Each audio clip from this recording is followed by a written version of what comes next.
Good morning, all my bubs out there. It is Carrie here, your soul tender, taking the messiness in life, finding the message, and serving it to you straight.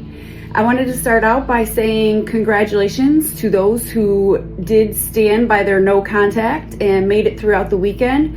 I remember when I was in no contact, the weekends were always the hardest because, I couldn't stay busy. I wasn't, working on the weekends or, doing things. So summer's a little bit easier and better because obviously more events and things like that. But I remember the no contact was always hard on the weekends. So congratulations to those who stuck through the no contact and keep on going. It's only going to get better from there. Also, congratulations for those who left abusive situations. I'm so proud of you. I know it takes so much strength and courage to do so. And if you did that this weekend, I am so proud of you. And I hope that you are proud of yourself as well. For those that said no, you finally stood by your worth and your value and valued yourself more. What an accomplishment. And I hope that you are very proud of yourself for doing that. Anyone that's been struggling with a goal, weight loss, just getting something done. I personally have ADHD, so just getting things done and moving forward in life in general is a daily task. So congratulations to those who did that. And then also those who are fighting addiction, those who didn't use, especially the weekends, again, are very hard because everyone's out. Maybe the company that you associate with are doing things of that nature. So if you're fighting any sort of addiction or usage, awesome job.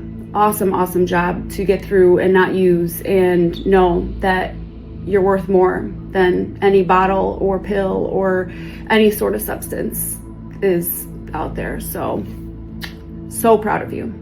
Well, let's get started. Now, before I begin, I do want to say that this message today will be triggering to some, so please watch in caution. I also should probably say it's for entertainment purposes, just to protect myself for whatever. And then also, I want to say that this post will be the most vulnerable post that I share with all of you. But I feel it's so crucial to know in your journey if you are experiencing the things that I'm about to discuss. And also just to be honest and raw and real and straightforward as I have promised, and what my whole entire podcast is about. And I just, like I said, I guess you could say I'm bringing my dirty laundry and I'm laying it out here. And not that I hope that you can relate, but if you do relate, know that you're not alone and know that it does get better. So let's do it. I've shared with a lot of you my journey in this life. And the reason that I share that is not for pity, it's not for attention, it's not for sorrow. It's because a lot of individuals are out there suffering in silence and in darkness and experiencing those same things that I once did. And a lot of times when people hear about my journey, the first words are, "I'm so sorry," or "I can't believe that," or just, "You're so strong." And, it's not these muscles that are making me strong. It's not the people that are around me, because I'll be the first to say that those who I thought would be in my corner or fighting with me were nowhere to be found. And truthfully, what made me strong and what kept my strength was my mind. And that's what I want to touch base with you today, and is basically telling you how the mind works and explaining where your strength is in your mind.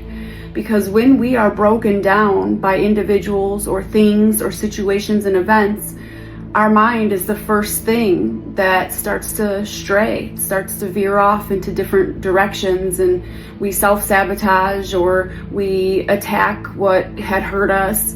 And it's truthfully your strength in your mind that is going to get you through whatever obstacle that you're in your life. For many of you, I am just a woman on another side of a screen that you are looking at. But for those that do know me, can validate and attest to me being one of my word and being truthful and being transparent and loyal. I say those things because as we venture on through this episode and many more to come, I promise to be just that with you, transparent and authentic.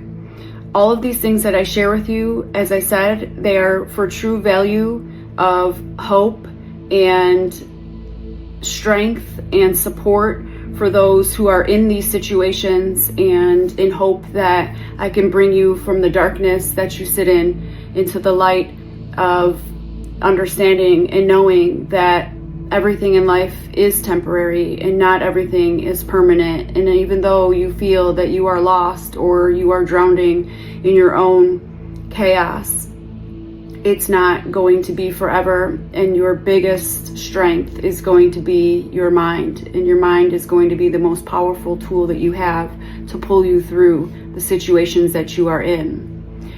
I share this with you with pure vulnerability. I don't share this with you for any type of acknowledgement or pity. I am saying what I'm about to say right now to be completely transparent and to let those know that you are not alone. I personally am a victim and or survivor of the following: abandonment from my father, childhood abuse, physical, mental, emotional, verbal, spiritual, and narcissistic abuse, sexual misconduct, mockery, lies, manipulation, cheating, false legal accusations, stalking with unauthorized tracking devices, and jail. These are all things that I have been victim to or subject to in my life. These are all the darkest paths that I have been through in my life. And I share that with you because if you are a victim and or survivor of these, and they are things that haunt you every single day, I want you to know that there were 4 things that saved me from those situations. First and foremost, as I stated already, it was my mind. Secondly, it was my faith. Third, it was my loyalty. And fourth, it was my honesty and my truth. It is very, very valid when people say that the truth shall set you free, and it will. I fought hand and foot, literally providing legal information and thinking that this judicial system, was on our side. And the sad thing is, if any of you have been through abusive situations, you'll be the first to know that it's unfortunate, but a lot of the laws are for victims. And it isn't the victims that actually get help, it's the survivors that get help. When you're in a victim mentality, you're still under the control of the abuser. It isn't until you escape and then you become a survivor because you're trying to survive from the abuse that you had gone under. And there's no real laws for survivors. So that's where the fine line is with getting help in that situation. And that's where all the legal craziness comes into play. But if you stay true to your word, and you are honest, even if it's things that don't really make you look good, like going back from the trauma bond and going back to the abuser and things of that nature, just stay true to your word, because the truth is truly what will set you free. Now let's focus on the mind and why this is the biggest tool that you have.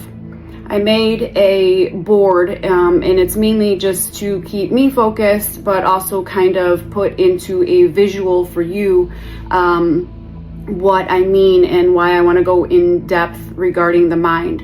Now I know that this board is going to be flipped, it's going to be mirrored for you, so don't get so asphyxiated with like focusing on the physical board. It's more for just explanation purposes. So here we go. Okay, now our minds are made up of a mindset. Your mindset is what is the control of your environment. So therefore, we have a subconscious mind and we have a conscious mind. Our subconscious mind is basically the filter of reality. What do I mean by this? I made a movie screen, And let's just say this is us. We come from a creator, a god, a goddess, a Koran, Allah, source. I don't even care if you believe that you came from the stork that they put in pictures. That is irrelevant to me. I'm not here to discuss religion or beliefs or anything in that nature. I am saying when we come into this world as a human being, I have not yet heard of a child or a baby that has committed crime or arrested or so forth. Why? Because they're perfect. They're sinless. They haven't been taught any rules or practices or anything in that nature. They are literally perfection. So we're going to pretend that this is our movie screen and this is our perfection. This is our day one and this is our beginning. Again, where we came from. That projection goes out, so anyone that has been through a movie theater, when that projector goes out, it goes onto a movie screen. How many are victim to those who stand up in the movie and they have to go refresh their popcorn or they have to use the bathroom? When they stand up in front of the projection, what do you see? You see the person's image, right? You don't see the movie anymore because someone is standing in the way. And that is what I want to make as our subconscious mind. When we're trying to watch our movie and it's going over to the projection screen, someone's standing in our way. That subconscious mindset is what blocks consciousness. It blocks reality. It's illusion based. So when someone's opinions, when there's trauma-based fear, someone's assumptions, when you get into habits, a lot of religion, unfortunately, is subconscious mindset, because people have beliefs that if they pray a certain amount of time, or they don't eat between this time, or they stand on this rock, or they, go to church at this time, whatever it is. Again, I'm not here to discuss those things. I am just saying that practices and habit-based things are subconscious to our mind. It's beliefs that because we do this, we'll get this result. These are all obviously what movies, TVs, advertisement, government, all of those types of things are part of the subconscious mind, because we have some sort of a reality to what people say, their opinions, what people do. We allow that subconsciousness to be an effect on what we believe because of what someone else says or what someone else believes. Just because I say to someone that they are beautiful, that doesn't mean that my neighbor is going to think that they're beautiful too. Because why? That's my subconscious belief of whatever it is that I'm looking at. Then if you go into, and this is where a lot of people are preaching the whole Christ consciousness thing, and that's because that is reality. Your consciousness is your reality. And why they state Christ consciousness is because when you came from Christ, when you came from the stork, when you came from the ground, again, I don't care, we're not here to discuss the religion part of it. You came into here pure, you came into here sinless, you came into here not knowing any practices. It was in pure consciousness. This is when you are knowledgeable, you're awake, you're aware of the wrongdoings that you have done. You're aware of your own thoughts, your own feelings, your own sensations. You're not taking what someone had done or someone had said or any trauma into consideration of the feelings that you have. This is why so many people are trying to reach out and say to individuals that, you guys, it's time to wake up. And when they say it's time to wake up, they're not saying that the sleeping, that you're in your bed too long. They're saying that it's time for you to wake up, that if you train your mind to be on a conscious level and not a subconscious level, and this goes, like I said, again, for governmental rules, for school curriculums, for people's beliefs, people's opinions, social networks, all of that stuff. When you start to focus on a subconscious mind and you just let it stop at that, you're basically being the person that's standing in front of the movie theater and you are blocking the reality of the movie. So no one can see what movie is trying to be shown unless you get out of the way from being the filter to the projection of the movie.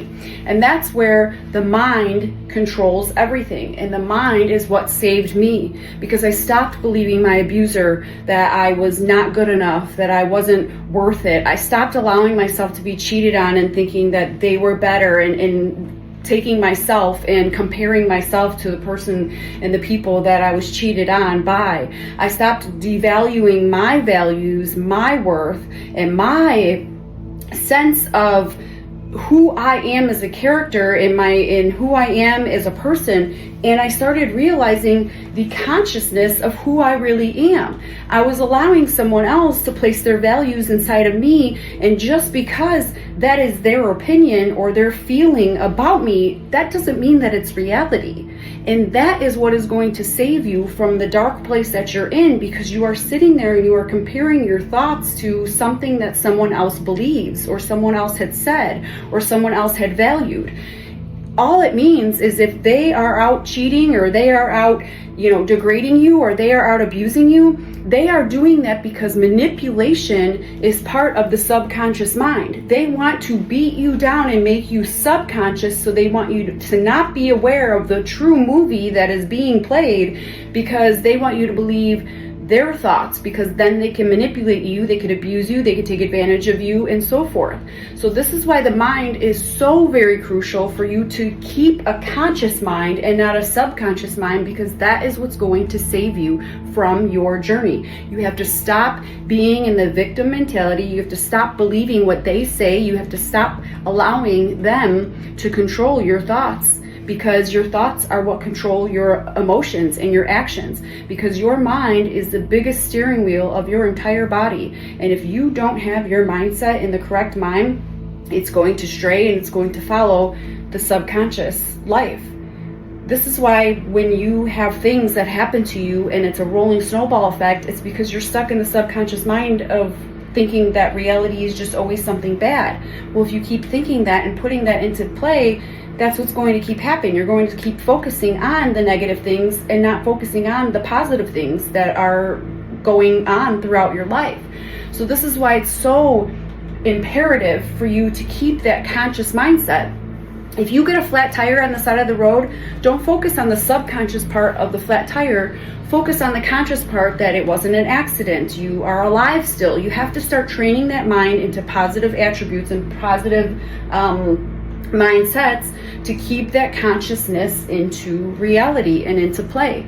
And that is what I want you to focus on this week, is to start taking negative situations and start twisting them into positive situations and what could have happened instead of what did happen, and that you are going to be this way, not what someone else says. And I want you to start seeing how your mind changes and how your reality changes. And we're going to touch base and make sure that this is something that you start seeing and start valuing within yourself, because that is what's going to bring you to the light from the darkness that you're in. So I hope you know how wonderful you are, and I hope that this helped, because we're going to start changing our mindsets and start focusing on the reality. Much love.